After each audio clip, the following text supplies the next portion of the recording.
Tēnā koutou katoa. Tēnā tātou I roto I tēnei pō. And I'm just going to wait a little while because I said I'd start at 9 o'clock and it's about 9 now.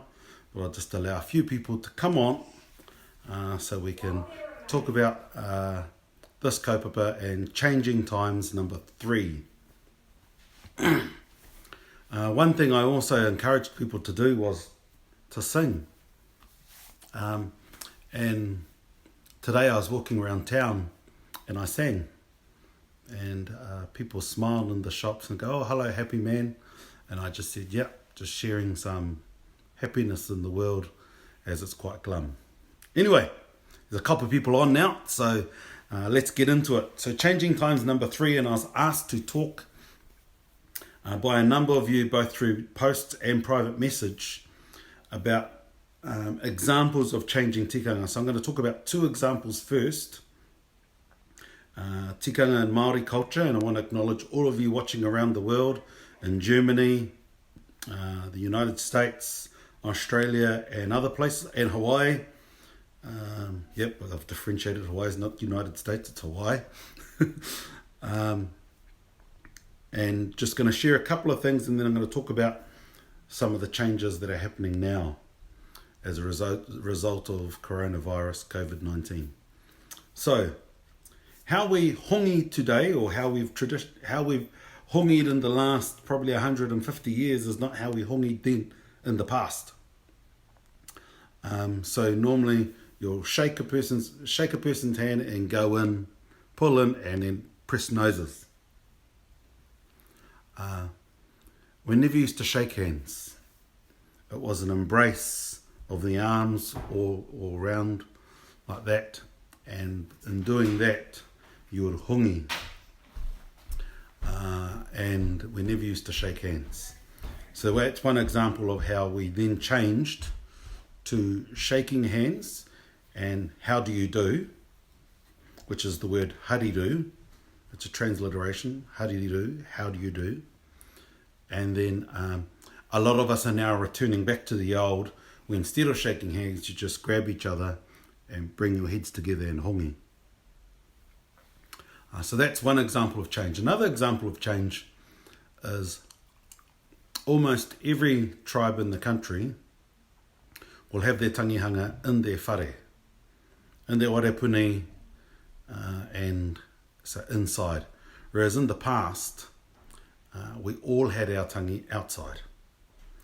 And that was a separation between the dead and the living.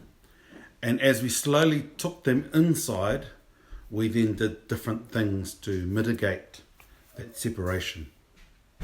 So those are 2 examples, one a greeting and one a practice around funerals.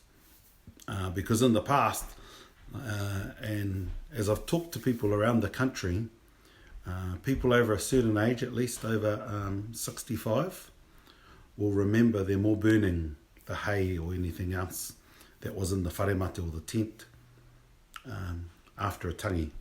That's another long conversation, which I've covered bits of in the past. 2 examples. As we move into this next stage of life with coronavirus, COVID-19, people are already changing and adapting things. And so you'll get the tuke greeting, elbow to elbow. They're acknowledging each other.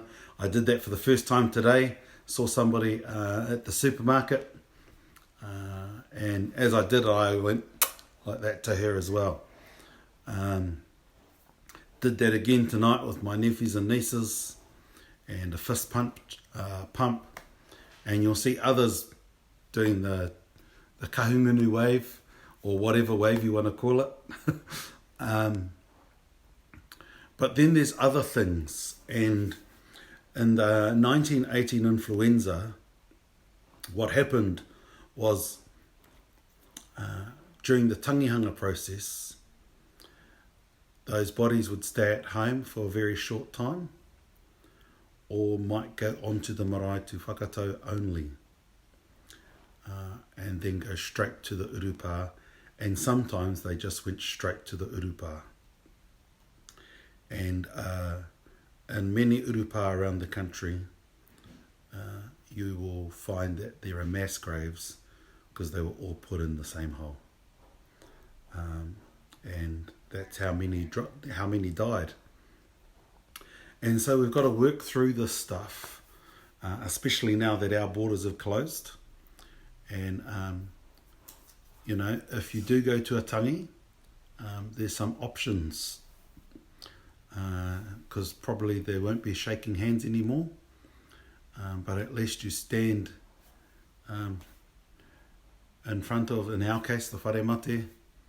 We stand in front of the two pāpaku, and after the whai kōrero is finished and you go over, say your words softly, say your words out loud, say your words and share your love with them from afar. And if you need to say anything in te reo Māori and you're not a speaker, then just say haere rā e te tau e. Farewell to you, my loved one.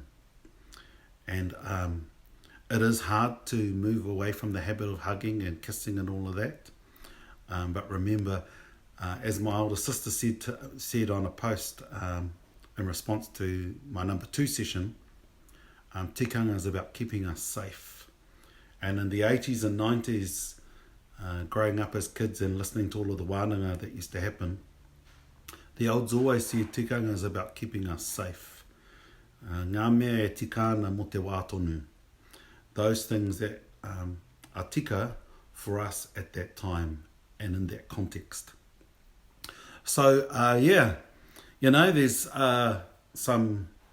it's changing times. It's pretty somber as you walk around supermarkets, which is why I'm singing. And encourage you to sing, encourage you to hum, and if you're flat, sing as much as you can, because we have to lift our spirits as we go through these changes. For those of you that speak te reo Māori, going back to the tangihanga situation, as you stand in front of that two pāpaku, send your words, and send your words, or any of us, whether we speak reo Māori or not, send your love, rather than going around, and people will feel that anyway. So, just wanted to share some thoughts and how we move through adapting ourselves, adapting our lives, and remembering tikanga is about adapting to ensure that we live, to ensure that we thrive. It's a hard case. My wife is watching even though she's right there. Well, it's come up online anyway. It's called scrolling through. So take care, everybody. Take care. And, I was listening to the legend this morning and what he did in his dressing gown or robe. And that one song, it's a pretty cool song. Good morning, evening, friends. Here's your friendly announcer. And as we think about that song and many other songs, let's share love. Let's share love, and I'm going to do some more happier kaupapa going through because, this was a pretty heavy kaupapa tonight. But Kati, take care, all our love, and a beautiful way to greet people, which is being encouraged in a number of places. And I'll finish off with that tonight. Rire hau, pai mārire. E te iwi kia ora.